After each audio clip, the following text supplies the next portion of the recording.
to 2000. We're on to 2000 grit. And I thought I'd just show how it was going. So we did 800,000, 1500. Now we're doing 2000. So I did 3 strips of each. And then I would WD-40 lubricate each time twice, and then I tried to pull kind of horizontally this way and this way, and it's not so much down, just so that it kind of, in my opinion, created some equality on string tension, as it were. But I mean, this is an old hockey skate lace, and I think it's doing a really good job. I mean, the randomness of multiple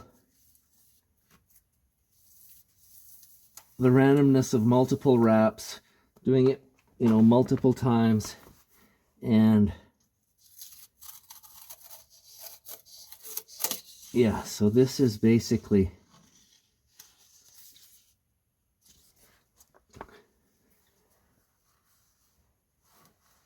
so now, yeah, it's looking really good. This is my second 2000. And yeah, you can still see just a hair right there, depending on the light. There's a little something, but it is really polished up nice. So I'm really happy with how that turned out. And again, I can't get, when I measure it, I can't get a, I can't even see a difference in tenths. I mean, I was having a difficult time to get it to read the same twice on tenths, but just from what I've seen, there's really been minimal loss. I mean, diameter loss, if you look at how much metal is on here, here's there, like, watch, I'm gonna start with a clean thumb. So it's pretty minor, you know, and by the time we've done that 3 times with each, this is 2000. The sheets aren't long enough, so I have to tape some sheets together. But anyways, yeah, it's coming along, looks great. So I'm really happy with that. So I'm going to finish at 2000. I'm going to leave it at 2000. And yeah, so 3 times with the 800, 3 times with 1000, 300 with 1500, and now there'll be 3 times with 3 times with 2000. So here's a new one. Okay, so here's what I've been doing. I took one of the old bearings, one of the best ones, and I cut it just with the grinder. And so you can see, so this is some 800. So I've just kind of been holding like this. I smoothed the edges. And right now, it's my opinion that the material from the bearing built up onto the journal. And I don't want to just sand the high spots down along with the factory diameter. So it would be like if you drug a blanket over lumps. If the blanket was the sandpaper, the sandpaper would rub the lumps, but it would also rub the material beside the lumps, and so you'd be just sanding everything down. So so I'll show you here. So this is a fresh spot right here. So if we just put that up in there.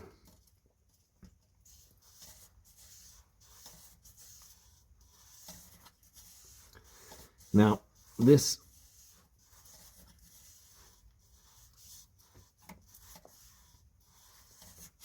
okay. So you can see that the majority of the material that's coming off is from the center, which is what I want. I want this material that's smeared onto the journal to come off. I don't want the material I don't want the original diameter of the crank on either side to come down as well. So this is kind of acting like a plane to take the high spots down first. And you can see that. Can you see that? I don't even know if this thing's working. Yeah. So you can see here's the blemishes or the material that's picked up onto the journal. And I want to get this off. I don't want to damage this stuff here or bring it down lower. By the time I get this to the theoretical dimension or diameter, these would be too low if I just kept going with the shoelaces. So the other ones I was able to pre-rub down, then polish, and get to like a near mirror finish. This guy, of course, was the worst guy. He was exposed the whole time, had no bearing in there, had no oil, and for whatever reason, just managed to survive. So I want to do this first, and then we'll do the polishing once we get the majority of that material off. You can see we are taking some off of this side and this side, but look at how much more we're taking. You can just see that strip. So you can see it's every time I do it, it's getting narrower. So I'm gonna just keep doing that. Might add a little WD-40 to it.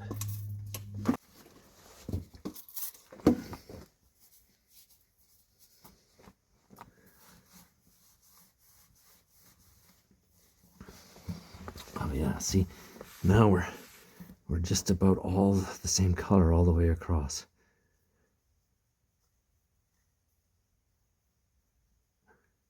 It's just the faintest little bit maybe.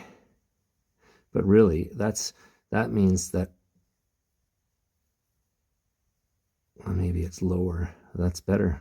If it's lower, it's fine then. Okay. A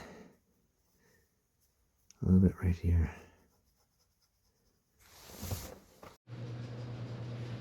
Okay. My mechanic buddy recommended that we take apart the oil pump and look at the oil pump gears.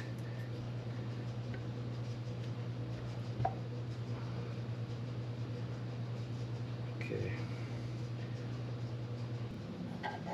Oh, it's a perfect fit.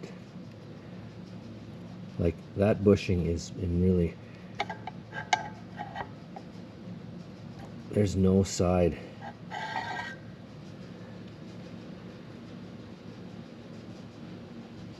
Okay, I wonder if it was pre-hardened and that's why it's blue.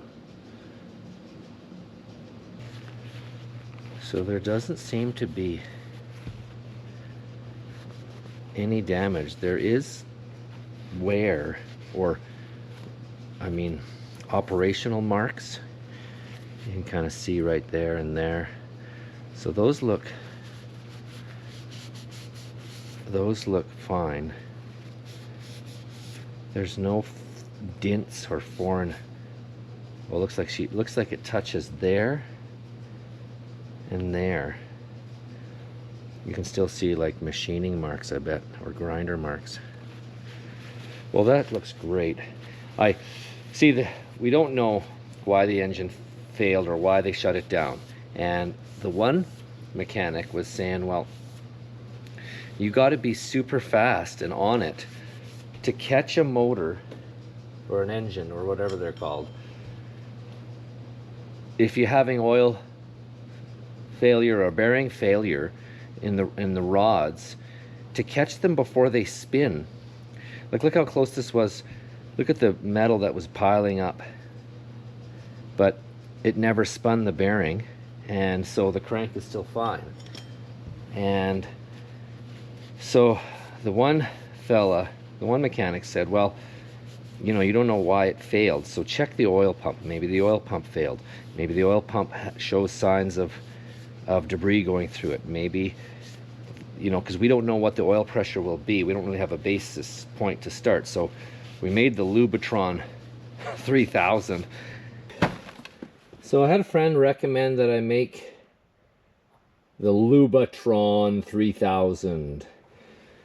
So we thought, because that external oil pressure delivery system, you could say, wasn't fast enough or high enough pressure, we thought we would just kind of make an air-powered one. So I just took an old propane tank and just welded a fitting in the bottom, and then just ran a hydraulic kind of airline-esque thing. And so now we can, with the pressure regulator, we can set what pressure we want going in to mimic oil pressure for the truck engine, and we can fill up, you know, clean oil and pump it into the engine. And so I just whipped up this aluminum bracket, and that bracket will mimic, once we bolt it to the bottom, it'll mimic this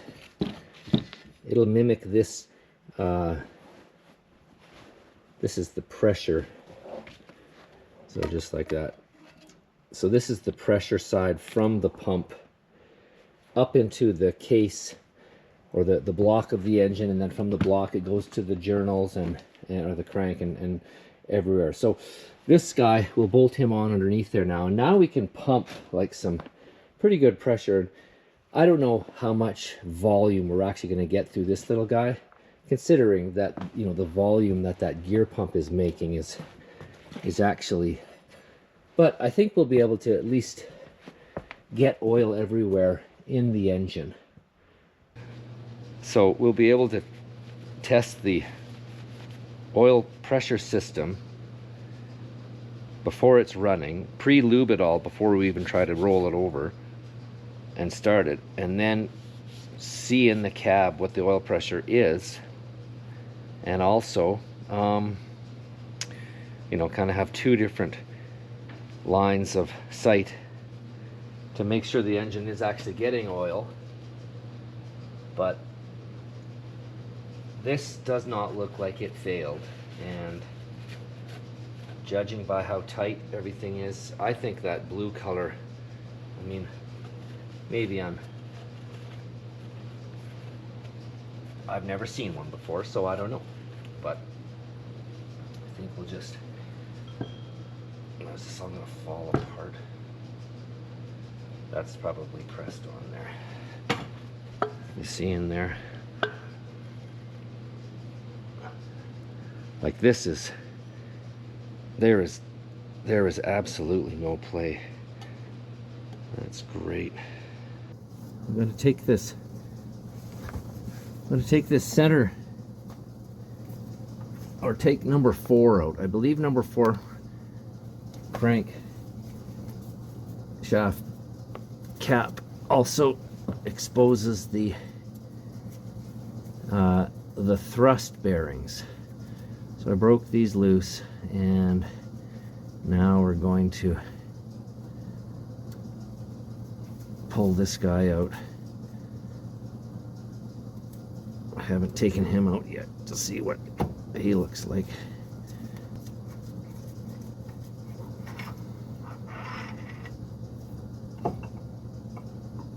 Okay.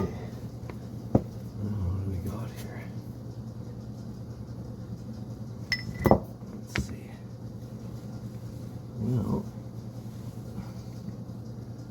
looks pretty good. There is some, oh, it's smooth. Excellent.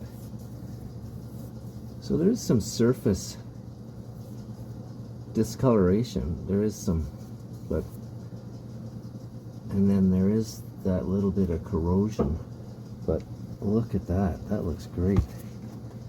Now, let's look up in there. Oh yeah. They look great. There is just a whisker of, you know what we should do? I never checked what this tolerance or movement was. There is movement. I never measured it with a dial, so let's do that. Okay, so here's our, it's kind of on an angle, I know. parallax error. Anyway, so I'm prying the crank that way. We're pretty well at 0. And I pry the crank this way. And we get to about 16 or 17. Come back. I mean, I can flex it past 16, but 15 to 16 kind of seems where it's happy, or where, I mean, so that's a good sign. So really, it still had some pretty good, I mean, really it's, well, if I hit it hard, it's 15 to 16. If I do it gentle, it's more around 14 thou, so that's pretty good.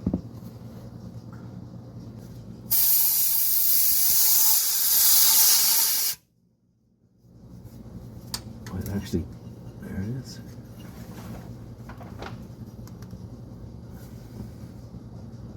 Look at that. Has a number and everything.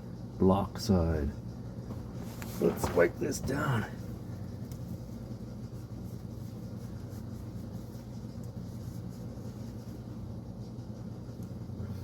Interesting. Wow. It looks to be in okay shape. I mean, there's a few spots it touches. Looks like she's been rattling around in there. I like the air that I accidentally kicked my air line, and it has a sticky trigger, and yeah, what a good way to get it out. Okay, now this way.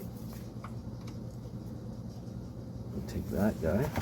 Let's see if I can pop this guy out.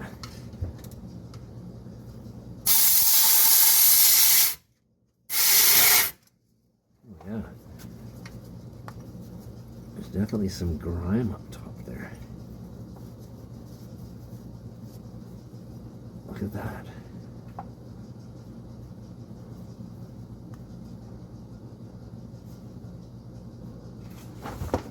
Okay. Let's clean him up.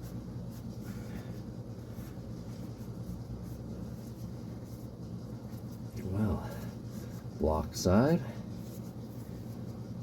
crank side. This one has more wear. Let's check it out. So this guy, he was at the front of the engine. I wonder if they're different. FM block side 7 and 8947. 7 and 8947. Alright, well, seems to be more wear. Look at how long from there to there versus from there to there. So, anyways. Wait, no, this was the front one. Sorry. Yeah, the front one. The front one has more wear. Must be the fan. Okay, good.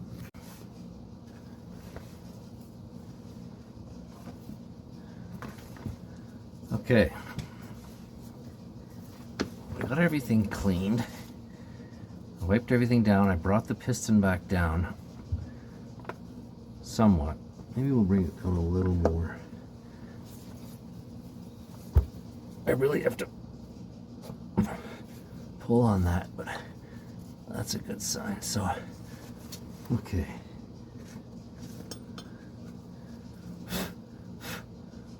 So, nothing on the back. That's all dry. Everything's dry. And I'll see if I can do this from this side.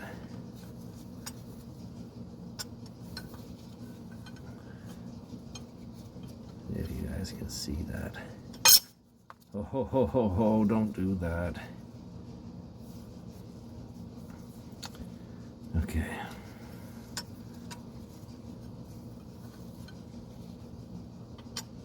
So, is it in the notch? Yeah, it's in the notch. Okay, I'll just push it in there with my thumb then.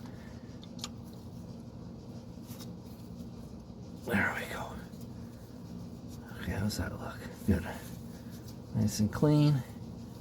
Okay, we'll get this lube now. Yeah, I elected to use the motor assembly grease. For me to try get oil up there is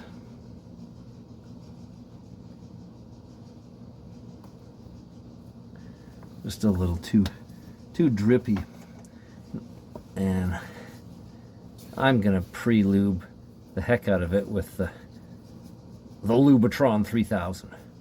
So I'm not really that worried about it, but this will work. Get that all spread out there, and then we'll pull this down now. Nice and careful.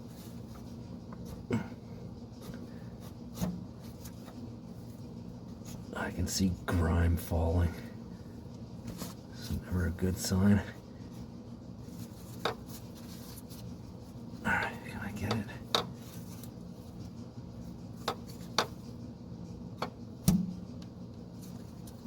There it is, okay. Good. Okay, now I got this one. We'll put this one on the bench.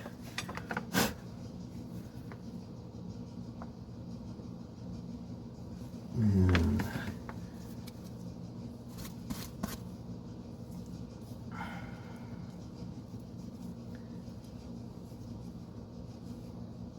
okay, now notch to notch. Oh, the bolts. I always forget the bolts. Okay, now we got get the bolts in there. I'm gonna get this grease off. Okay, I got this recess cut in there. Gotta get it lined up.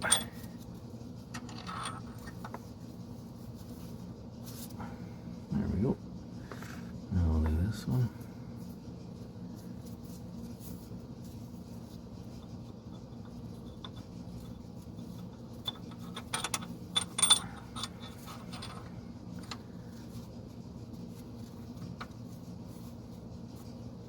Okay, those feel good up there. Now we put this guy up. Notch, greased, no debris. That looks good.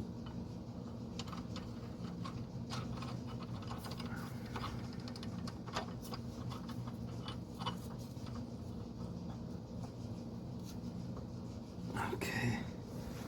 Now, there's the nuts. There we go.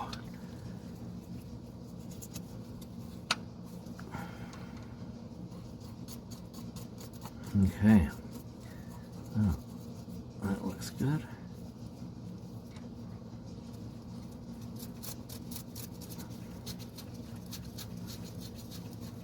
That looks good. Now, we got the torque wrench. So we got the torque wrench set to 60. You see that? 60.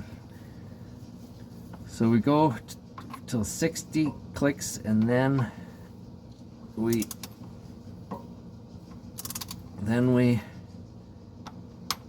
do the 120 past.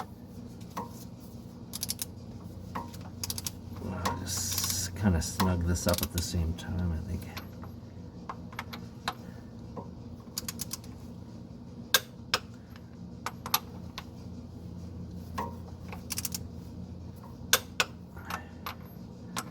Double check. Okay. Okay, now put that down, and I got a marker around here somewhere. Where did that go? There it is. Okay, so I've just been doing, there's where I'll start, and there's where I'll finish. There's where I'll start, 60, 120. There's where I'll finish. Now, look away. I'm using the torque wrench.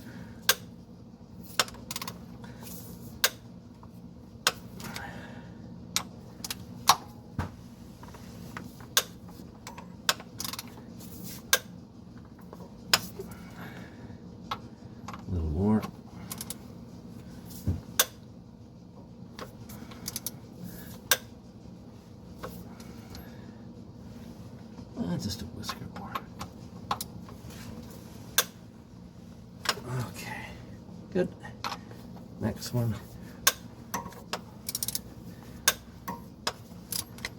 Oh, careful.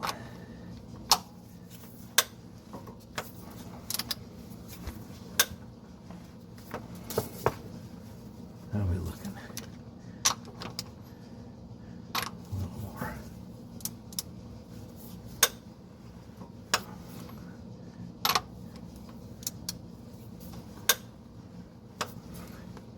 Okay, good. Now, I've just been doing this to kind of check. Just make sure that this is, yeah, feel that.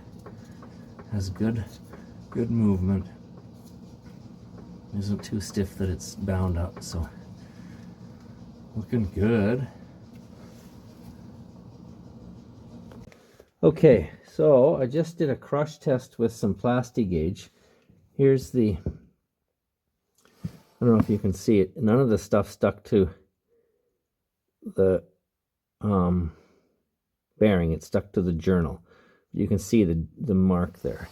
And so now this stuff is, what is this? This is 2,000 to 6,000th of an inch. So 0.002 or 0.006. So let's see if we can get up there.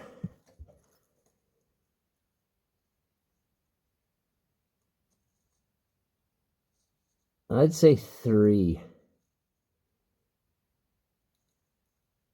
4, sorry. I'd say 3,000ths of an inch. 2 is too big. 3 is too small. 4 and, wait, sorry. Yeah, I'd say 3 is very close. You look at, let's get the camera right up there. I gotta watch out for oil drips. No. Okay.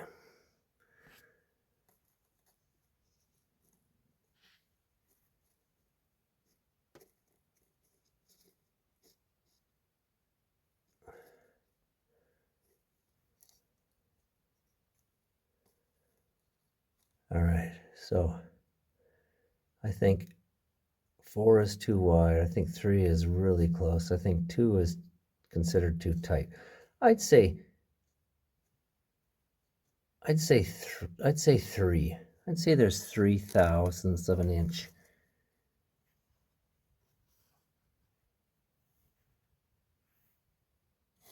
Try not to get all oily. Nothing like catching a drop of oil in the eye. Okay.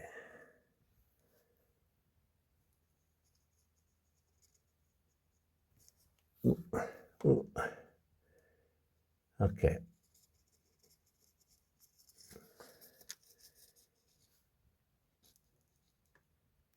The red for 2 is too big.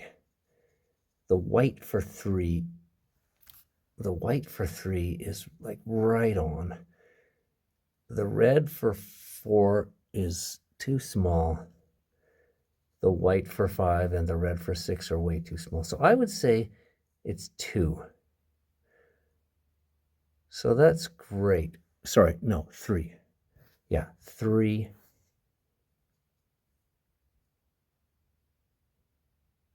Perfect. So this is number 6.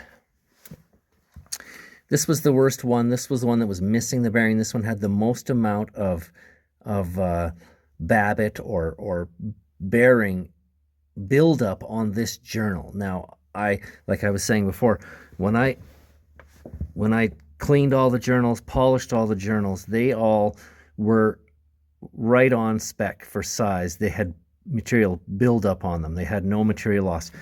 This one I was a little bit worried just because it was, it had been exposed, of course. This one didn't have the shells or have the bearings in it. It just had the cap put back on it, and they walked away for the last 25 years or whatever. And so now you can see there's just a bit of, like, you can't feel it.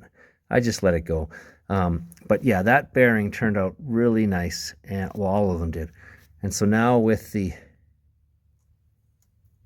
that just scrapes off there, eh?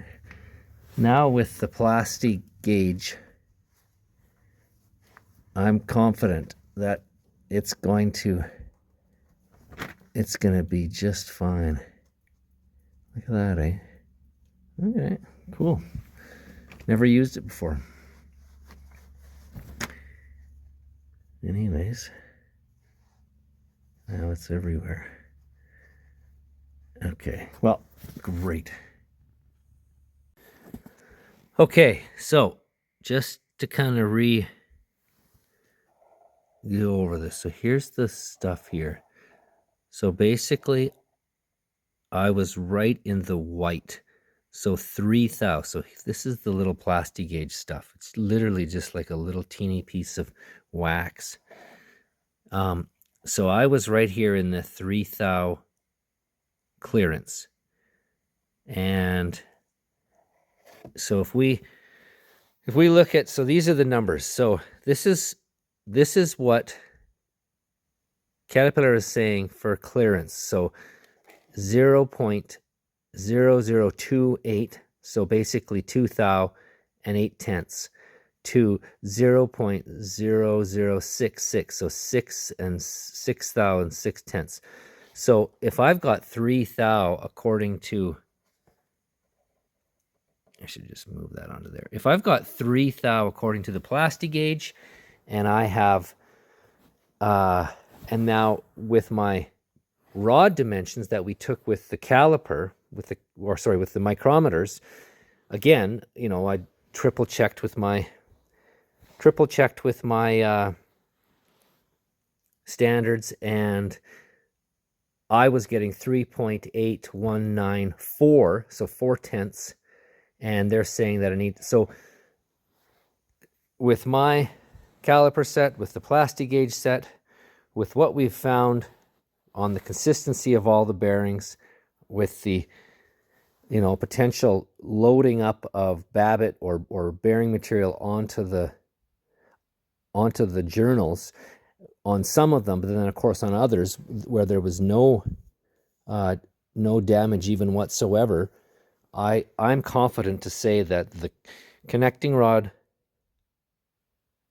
journals are perfect. There's no material loss, there's no scratches. There is a teeny little bit of residue maybe left, but I think in the big picture, we're really looking good. So that is very fortunate. Anyways, there's a little bit of a window into what I've found. So yeah, all new connecting rod bearings, all new crank shaft bearings. Awesome. Okay, a friend of mine told me that you can, so this is so I just took this cap off. I didn't film the struggle, but yeah, you can see there's a bit of corrosion where the bearing didn't touch. There's a little bit of something, maybe a bit of corrosion. Anyways, it's really good. So a friend of mine said, rather than having to bar everything over, if you're careful,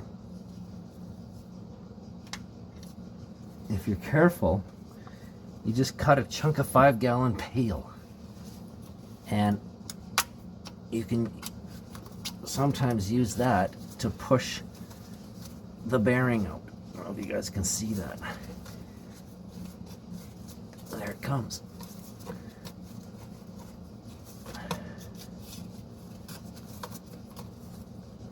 Come on.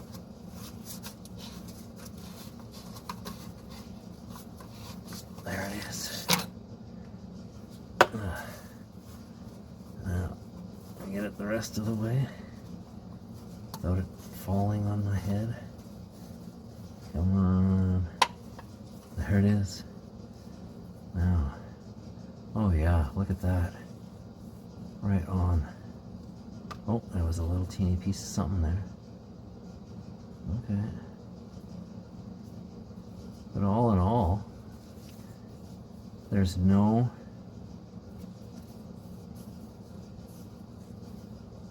oh yeah, that looks good. There's only just a little bit of, let's wipe it off. Get a clean cloth here.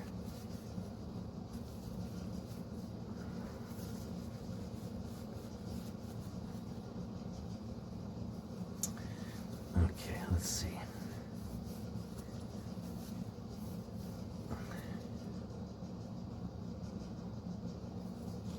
Yeah, it's really smooth. There's a few little things there, whatever those are. But no, it feels good. Good. Okay, so now we need the one with the holes in it. So here's a new one. And not quite sure. I guess a guy will just have to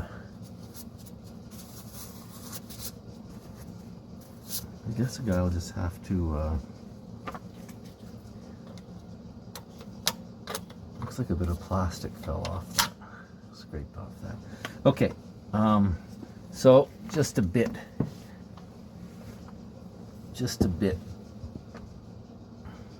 What's that? Illegal. Clean that off. So I just want to put a bit on here.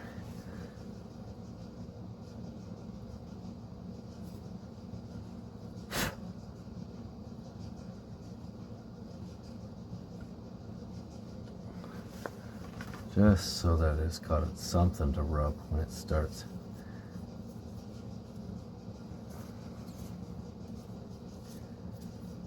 Okay, so how do we want to do this? I gotta go like this and end up like that.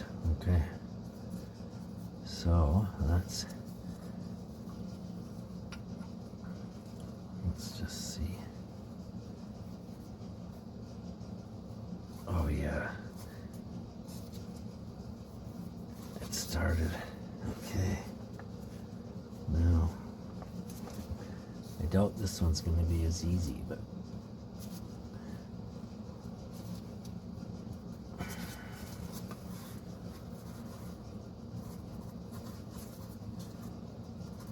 apparently you're supposed to roll them in with the journal. I don't want to do that.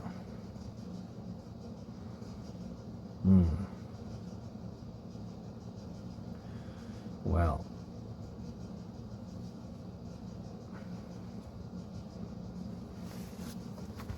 just want to double check that.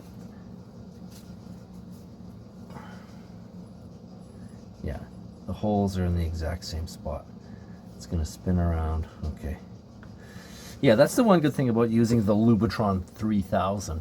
We can pump this whole thing up with the pan off and see that each journal for the crank and for the connecting rods and for the cam bearings, for all of it, is actually working. You know, imagine if you put this in somehow or it was the wrong model number or something. Okay, what are we going to do here? I need some plastic pry bar or something. We'll try something. Okay, I went to the machine shop and I got some this is UHMW, ultra high molecular weight. I wonder if we can use this somehow. Yeah, this is just hard plastic for wear surfaces and stuff in manufacturing, and so it's not going to mark anything, but it's really strong. Look at that. Now we lined up with, I gotta go over it bit. Just a whisker. Now, look at that. Okay. And what did we scrape through? Just a bit of oil. Okay, good. Well, that went nice. So, now, this guy, we gotta get him cleaned up, and I never took him out.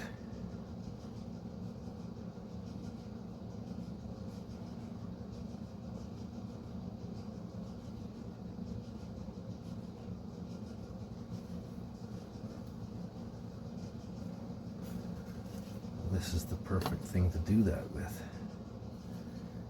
Ready?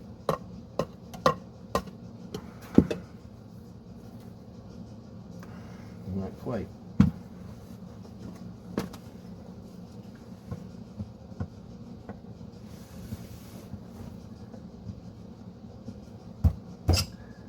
There we go.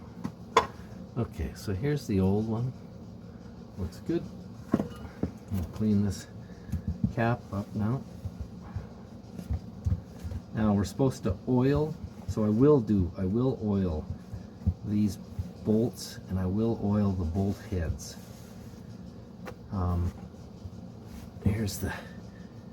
So look at that cross hatch, that looks good.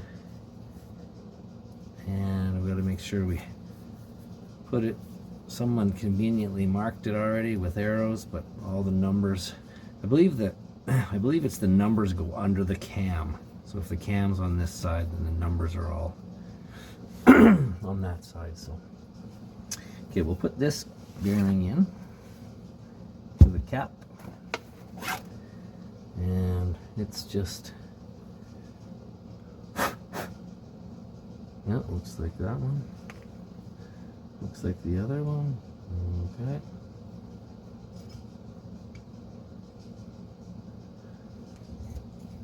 oh yeah, fits nice. There it is. Now we'll put a bit of grease on this.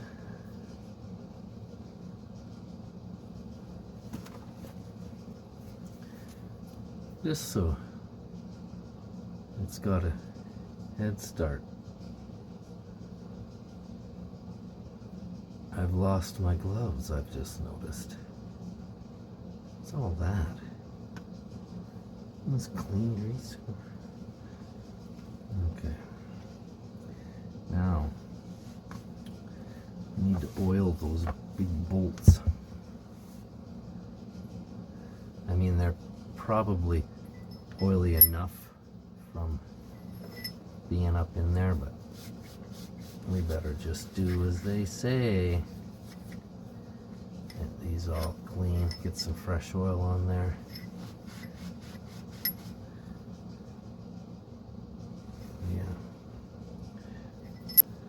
We've dipped it with oil, and now went and put my fingers in the, okay, so let's see if we can do this. That bolt in there maybe.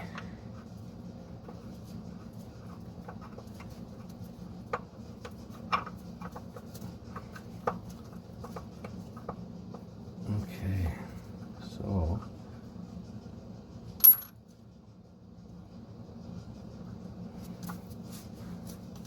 is that bolt gonna fall on my face?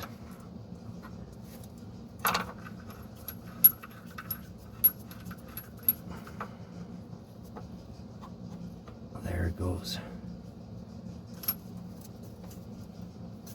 Okay, let's get the next bolt. Give her a dip.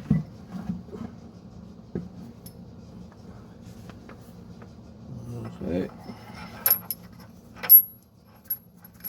Now, wonder, maybe I'll let this down. We'll get some.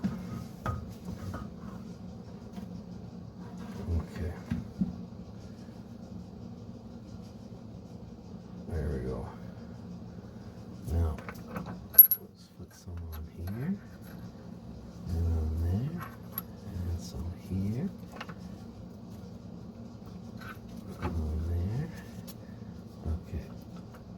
get that to go up in there?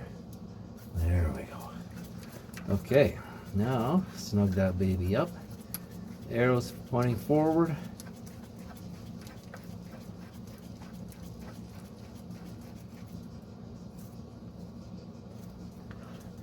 Now, we did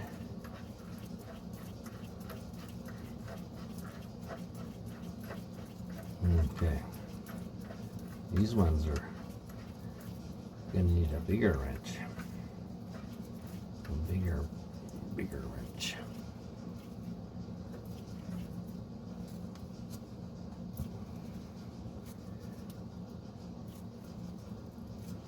Okay, that looks good. Good. Okay. Next step.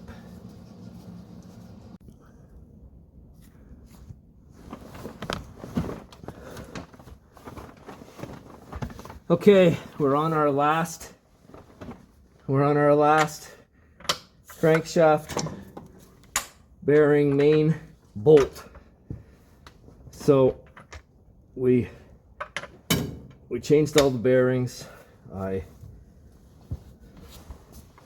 And then we pre-torqued from the center out 60 pounds. Then we pre-torqued from the center out 190 pounds. Marked everything. Now we're just doing our last turn of 120 degrees after the 190. And yeah, it's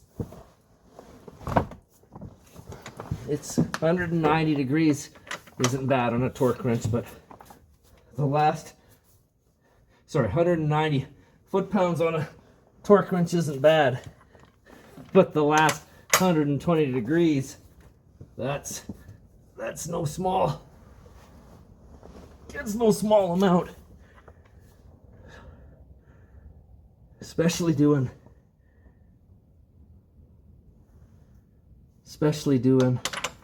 14 in a row. What we're just about there. Ooh. One more little bit.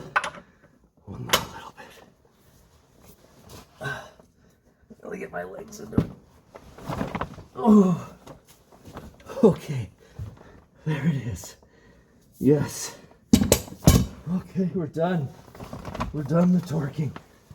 We're done the bottom end. Oil pump, oil pan. We'll see if we can roll it over. It's coming. It's coming.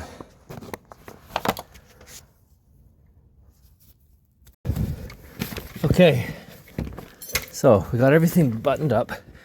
We got everything torqued. Now we're using the Lubitron 3000.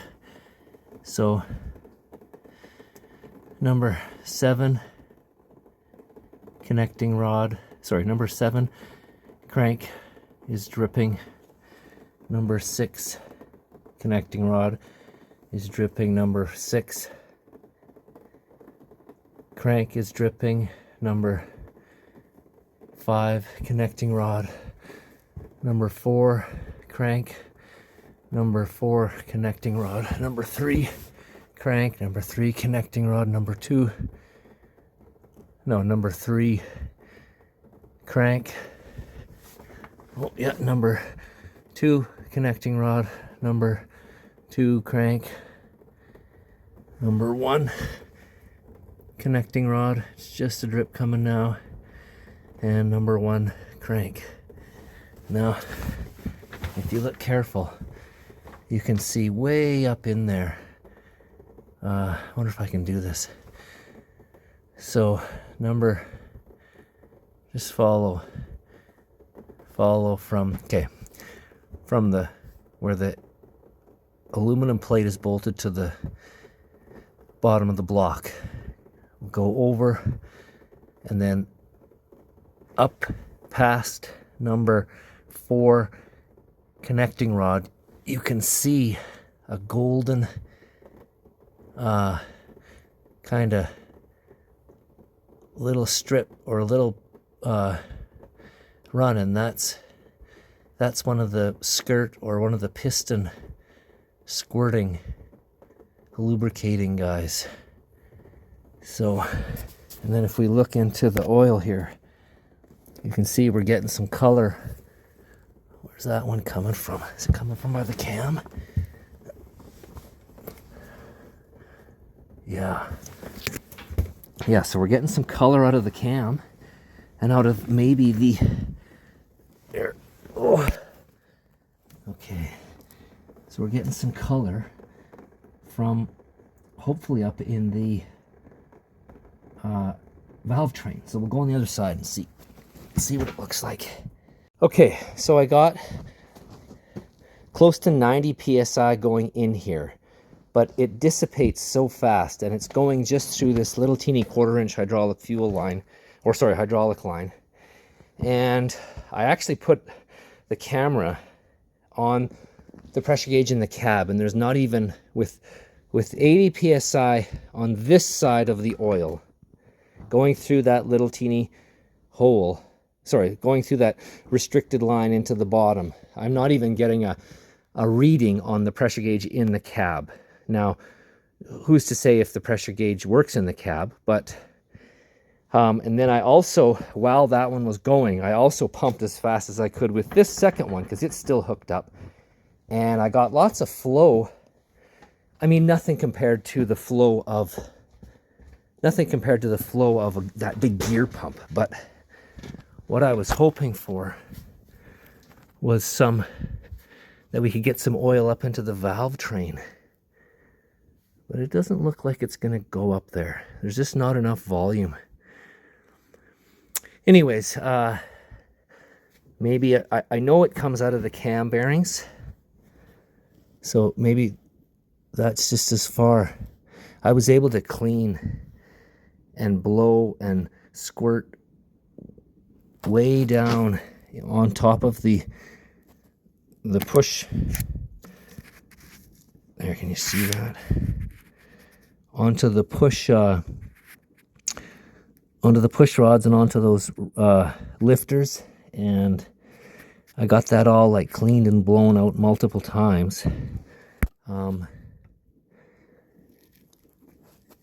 Maybe there's new fresh oil there. It almost looks like it. It's hard to say. I would wash it and then I'd re-oil it, wash it, re-oil it.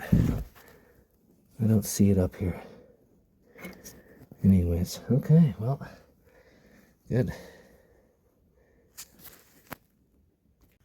Okay, so I got the suction line in and the screen on, and now I'm just taking the taking this guy off. This was the oil lubrication system that I tied into the truck, so I got to take it off so I can put my oil pressure tube in. But yeah, did that ever work? Great. This was just a chunk of aluminum. I made a little gasket and yeah, just pumped up into the journals and all that. So we'll disconnect this. I still have a line tied into the bypass filter line up there in the oil cooler kind of spin-on oil filter block up there. But we'll put the engine oil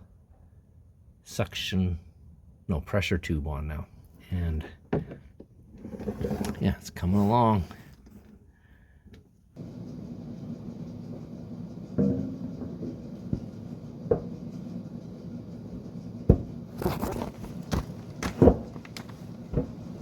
Get my bench press in.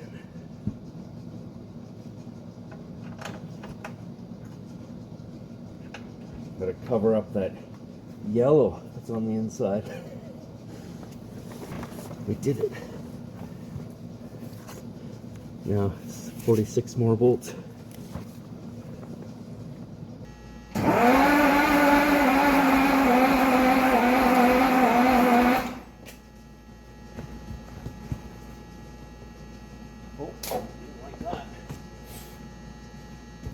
Okay, we are going to try start the truck. Big day, the big day. So I have some diesel here, and I've left the tank off because I still have to do some work on the starting system. So we're just going to start just a jerry can for now. And I thought we would purge the system.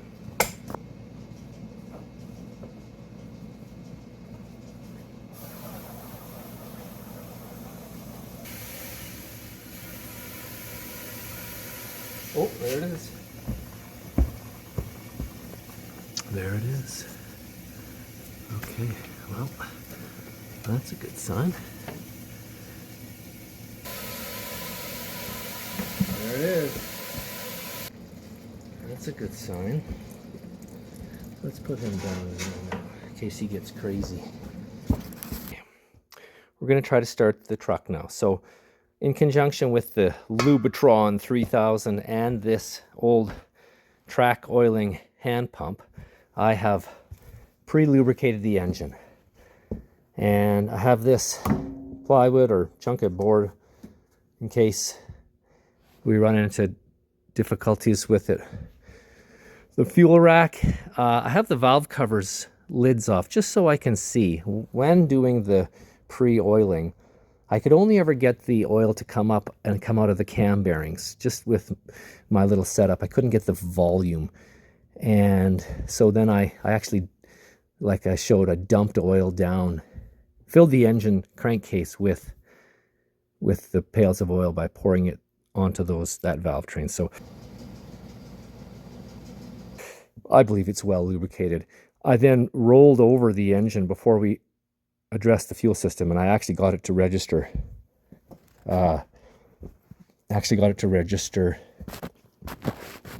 Oil pressure, so that's cool. Now the engine does have an electric solenoid fuel shutoff that's hooked to the rack right here, and so it's, I believe, functional. And so I think, I think we'll give it a try. So I'm still a little unsure of that return line. I mean, it's just kind of siphoning now. So of course this is higher than that return. So I don't know if that's a good thing, but I think for the time being we'll just let that siphon. I wanted to see what came out of there, and it all came out really, really clean. So so I believe that's now current, fresh fuel going through the whole system. And yeah, so I think we should roll her over, see what happens.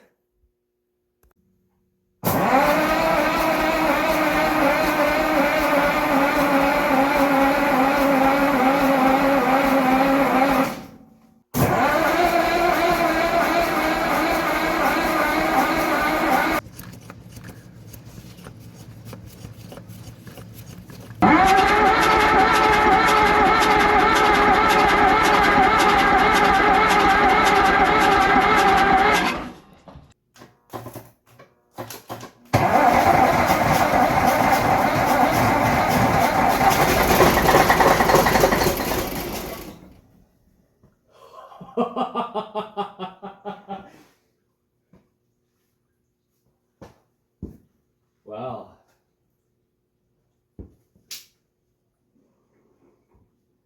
That worked.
promising. We'll let that starter cool and yeah.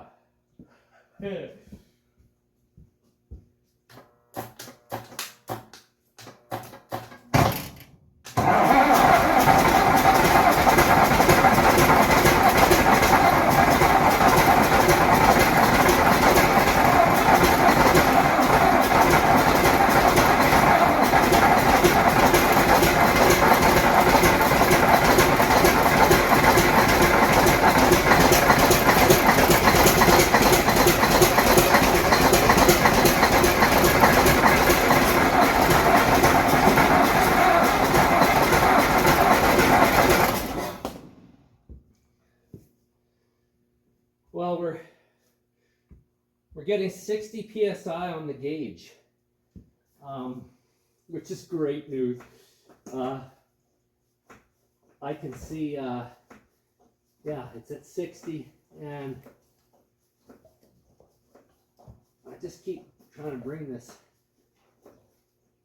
prime it, but it seems to be getting better. We almost had it running on its own.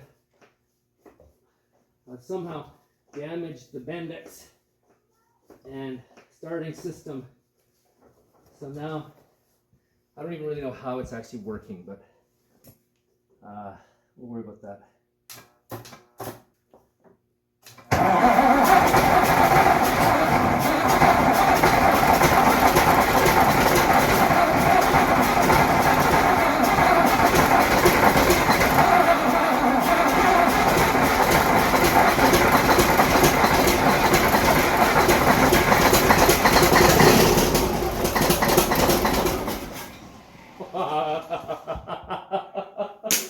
Oh boy. Well, it disengaged from the starter, and yeah, it's almost walking on its own. Let's pump this back up. That seems to be helping, and yeah, it almost smoothed out there and started to idle. So we'll see. We'll see how smooth we can get it to run. I haven't really played with the. I tried to play with the throttle a bit, but it didn't seem to make any difference. But maybe now that it actually will idle, we can see.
Oh man.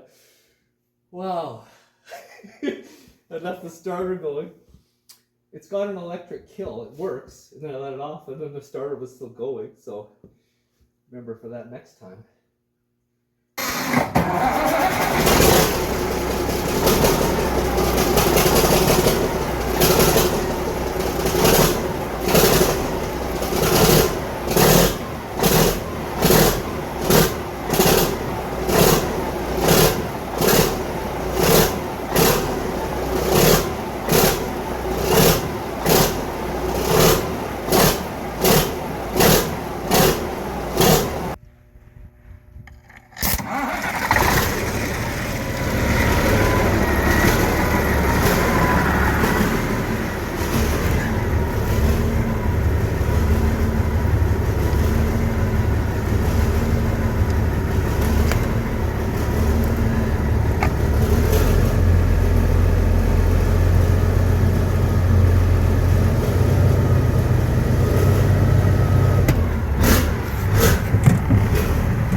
We're building air.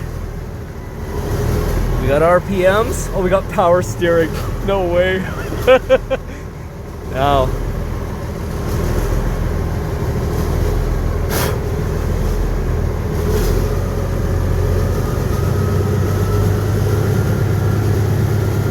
We'll just hold it there for a bit. Engine temperature, transmission or axle air cleaner.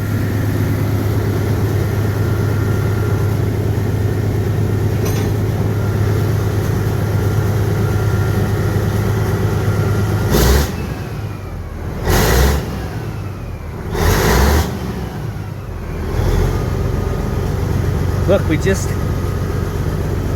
coolant level. I wonder if this thing will work.